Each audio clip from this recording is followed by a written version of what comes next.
Doctor Hedgewar एक चमत्कार। लेखक पंडित रामशंकर अग्निहोत्री। कार्य व्यक्ति निर्माण।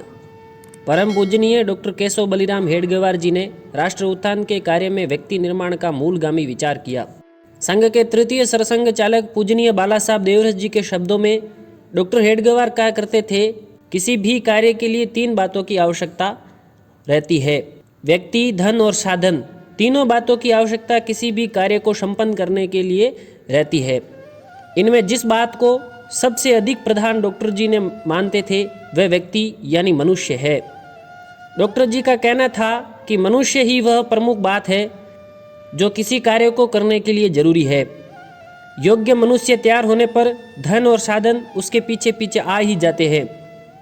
यदि मनुष्य तैयार नहीं हुआ, योग्य व्यक्ति नहीं रहा, तो प्राप्त धन और साधन भी बेकार हो जाते हैं। इसीलिए उन्होंने व्यक्ति निर्माण पर अपना ध्यान केंद्रित किया। राष्ट्र उत्थान का लक्ष्य प्राप्त करने के लिए जैसा व्यक्ति चाहिए वैसा तैयार करने की विधि वे खोजने लगे। राष्ट्रीय स्वयंसेवक संघ उनकी इसी सोच का परिणाम है। राष्ट्र कार्य के लिए कैसा होना चाहिए वह व्यक्ति, राष्ट्र उत्थान का लक्ष्य प्राप्त करने के लिए व्यक्ति में कौन कौन से गुणों की आवश्यकता है, राष्ट्र कार्य में जुटने वाला कार्यकर्ता कैसा हो, आचरण, व्यवहार, बुद्धि, कर्मठता, मिलनसारिता, संगठित कुशलता, उत्साह, विजिगीषु वृत्ति, संकटों का सामना करने की शक्ति, कष्ट सहिष्णुता, अहंकार शून्यता, निस्वार्थ आदि अनेक गुणों से संपन्न व्यक्तियों की आवश्यकता को उन्होंने पहचाना। लक्ष्य, जीवन मूल्य। गुणों का विकास कोई व्यक्ति तब ही कर सकता है जब उसके सामने लक्ष्य स्पष्ट हो। जितने उदात्त गुणों का निर्माण होना हो उतना ही उदात्त लक्ष्य भी मानव के सामने चाहिए। जिस व्यक्ति के सामने केवल निजी सुविधाएं बटोरने और खाओ पियो मौज करो वाली बात सामने हो, वह आत्मीयता, सहकार्य, सेवा आदि गुण संपन्न संपदा से प्राप्त सुखों का कभी प्राप्त नहीं कर सकता। स्वाभिमानी होने का आनंद तो स्वावलंबी व्यक्ति ही उठा सकता है। विशालता ही जीवन और संकुच मृत्यु है। जो व्यक्ति जितना स्वार्थी है वह उतना ही परावलंबी है और इसलिए जीवन के आनंद से उतना ही उचित है। ऐसा स्वार्थपूर्ण और गुण शून्य व्यक्ति सदा झुलझाया चेहरा लेकर जिंदगी का बोझ ही ढोता रहता है। उनकी आंखों में परिश्रम के तेज की ज्योति भला कैसे चमक सकती है। ऐसे लक्ष्यहीन, आत्मकेंद्रित, निस्तेज व्यक्ति से भला राष्ट्र कार्य कैसे हो सकता है। इसीलिए श्रेष्ठ गुणों के लिए जरूरी होता है कि व्यक्ति के सामने वैसा ही लक्ष्य भी स्पष्ट हो जो इन गुणों के निर्माण में प्राप्त किया जाता है। जो बात व्यक्ति पर लागू होती है वही उन व्यक्तियों के समूह यानी समाज पर भी चरितार्थ होती है। अतः गुणों की आराधना के लिए विशालता और विशालतर विशालतम होते जाने के लिए वैसा लक्ष्य होना चाहिए। देश धर्म की सेवा में मनुष्य निर्माण की यही वह कला है जो वेद उपनिषद से लेकर प्रत्येक संत महात्मा की वाणी में एक जैसी मुखरित होती रही है। इसीलिए जिस लक्ष्य की प्राप्ति के लिए व्यक्ति निर्माण करने का बीड़ा संघ के परम पूजनीय केशव बलिराम हेडगेवार जी ने उठाया, उसका ज्ञान कराना भी आवश्यक था। लक्ष्य के संबंध में पूजनीय डॉक्टर जी इस निष्कर्ष पर पहुंचे कि भारत का राष्ट्र जीवन अत्यंत पुरातन है। सृष्टि का आरंभ इस राष्ट्र जीवन के साथ जुड़ा है। ज्ञान और विज्ञान की विविध धाराओं में सनातन सत्य की अवधारणा करने में समर्थ वैदिक साहित्य की काल गणना कर सकने में विश्व के विद्वान हतप्रभ हुए दिखाई देते हो। तब वैदिक कालखंड के पहले हजारों वर्षों की कालखंड की केवल कल्पना की जा सकती है जब सूर्य की प्रथम किरण के साथ जीवन सृष्टि की कोई प्रथम हलचल हुई। एक के बाद एक जीव आत्मा परमात्मा के गूढ़ रहस्यों की उद्घाटित करने में ऋषियों की कालजयी मेधा ने अत्यंत जिज्ञासाओं का समाधान करते हुए विश्व कल्याण के महंत सूत्र एकम सदम विप्रा बहुधा वदंती की सनातन सत्य घोषणा का स्वर निनादित किया तथा मानव की त्रिकाल बाधित प्रगति का मार्ग भगवान वेद व्यास की इस आत्म अनुभूति के साथ प्रस्तुत किया। अरे भाई, मैं तुम्हें यह गोपनीय सत्य बता रहा हूँ कि मनुष्य से श्रेष्ठ अन्य कुछ भी नहीं है। मानव संबंधी इसी सनातन सार्वभौमिक सत्य की स्थापना करने का लक्ष्य भारत के राष्ट्र जीवन की सफलता का रहस्य है। स्वाभाविक ही ऐसा मनुष्य निर्माण करना ही भारत राष्ट्र के पुनर्जीवन का मार्ग है। तेजस्वी परंपरा। डॉक्टर केशव बलिराम हेडगेवार ने ऋषि प्रणीत इस लक्ष्य पर अपना ध्यान केंद्रित किया। उन्होंने कहा कि मुझे नया कुछ भी नहीं करना है। भारतीय मनीषा को जिन गुणों से युक्त मनुष्य अभी प्रेरित है, उन गुणों का वर्णन भारत के सभी पंथों संप्रदायों के साहित्य में असंदिग्ध शब्दों में किया गया है। इन गुणों के विकास के लिए महापुरुषों की तेजस्वी परंपरा अटूट रूप से आज तक विद्यमान है। पद्धति, परिपाटी, आचार, नियम, तरीके भिन्न भिन्न रहे हो, परंतु गुण समुच्चय के संबंध में हजारों वर्षों से सभी श्रेष्ठ महापुरुषों की दृष्टि एक ही बिंदु पर केंद्रित रही है। नर से नारायण बनने की झलक सब में एक जैसी है।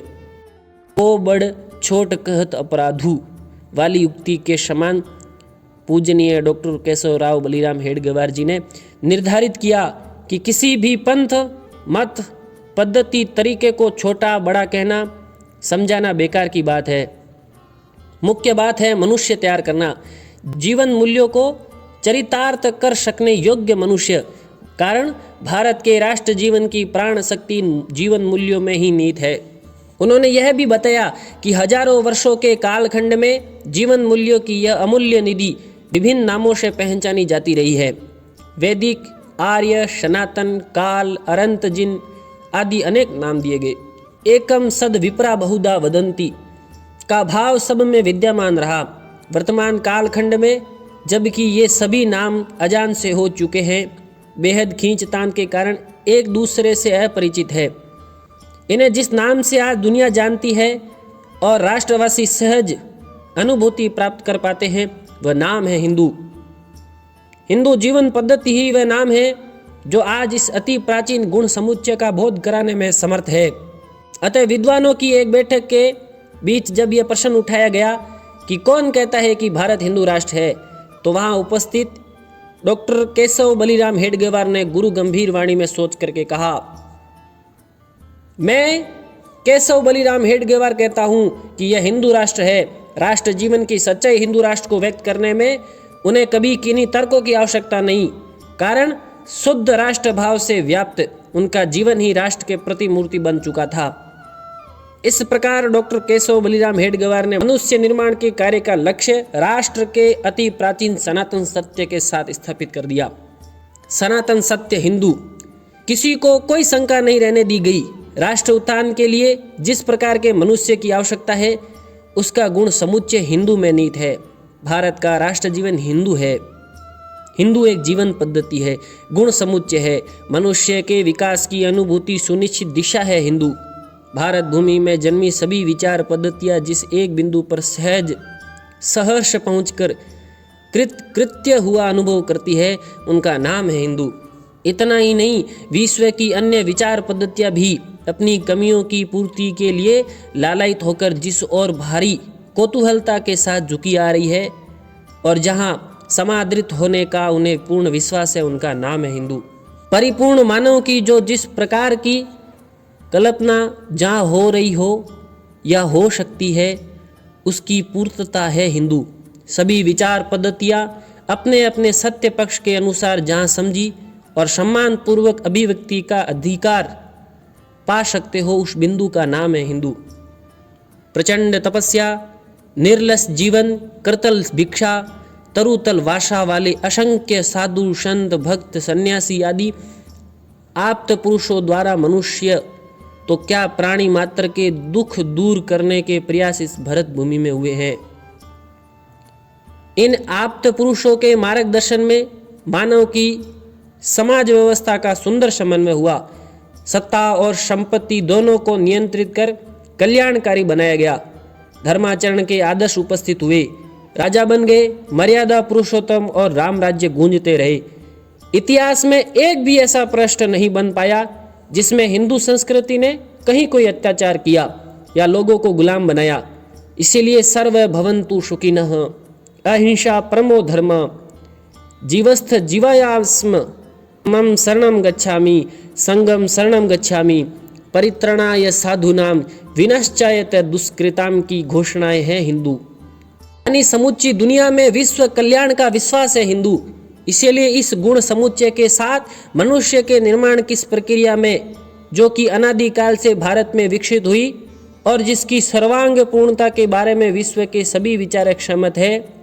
जो लोग विश्वास रखते हो और श्रद्धापूर्वक हृदय की सच्चाई के साथ यथाशक्ति प्रयत्नशील हो, वे भारत में अथवा चाहे दुनिया में किसी भी छोर में रहते हो और चाहे जिस उपासना पद्धति के मानने वाले हो, स्वयं को हिंदू कहने के हकदार है।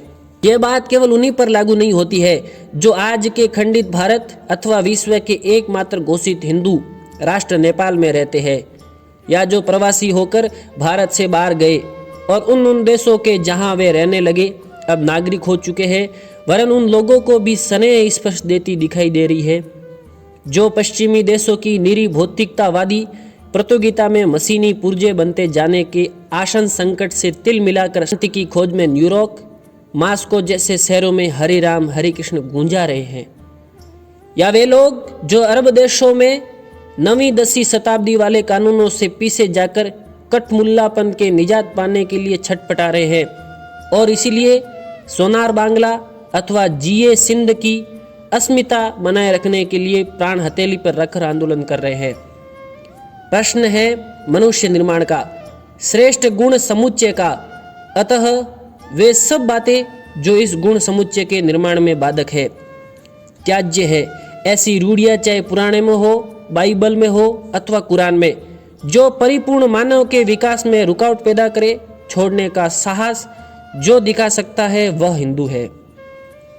हिंदू ऐसी व्यापक संज्ञा है जिसमें मानव परिष्कार के सभी चिंतन और सभी पद्धतियां उनकी विशेषताओं को अक्षुण्ण बनाए रखते हुए भी ऐक्य भाव से समाहित होती है।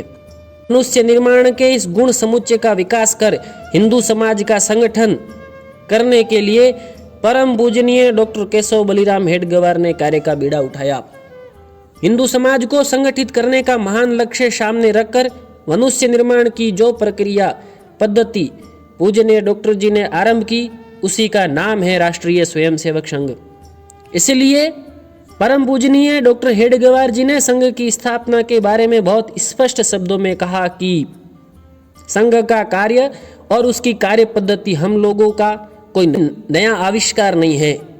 संघ ने तो परम पवित्र सनातन हिंदू धर्म, अपनी प्राचीन हिंदू संस्कृति, अपने स्वयं सिद्ध हिंदू राष्ट्र और अनादिकाल से चले आ रहे भगवा ध्वज को जैसा का तैसा सबके सामने रखा। इन बातों में चैतन्य भरने के लिए संघ समय की आवश्यकता अनुसार कार्य पद्धति अपनाएगा। संघ की स्थापना का मर्म समझाते हुए उन्होंने कहा कि राष्ट्रीय स्वयंसेवक संघ का मतलब है राष्ट्र की सेवा करने हेतु स्वयं प्रेरणा से स्वयं अग्रसर होने वाले लोगों द्वारा राष्ट्र कार्य के लिए स्थापित संघ। अपने राष्ट्र की सेवा करने के लिए प्रत्येक राष्ट्र के लोग इस तरह संघ का निर्माण करते हैं। हमारा यह प्यारा हिंदुस्तान देश, यह पवित्र हिंदू राष्ट्र हमारी कर्तव्य भूमि होने के कारण हम लोगों ने अपने राष्ट्रीय हित की रक्षा के लिए इस संघ को अपने देश में स्थापित किया है, जिसके द्वारा हम राष्ट्र की हर प्रकार की उन्नति करना चाहते हैं। अगला अध्याय सूत्र राष्ट्रभक्ति अवश्य सुने।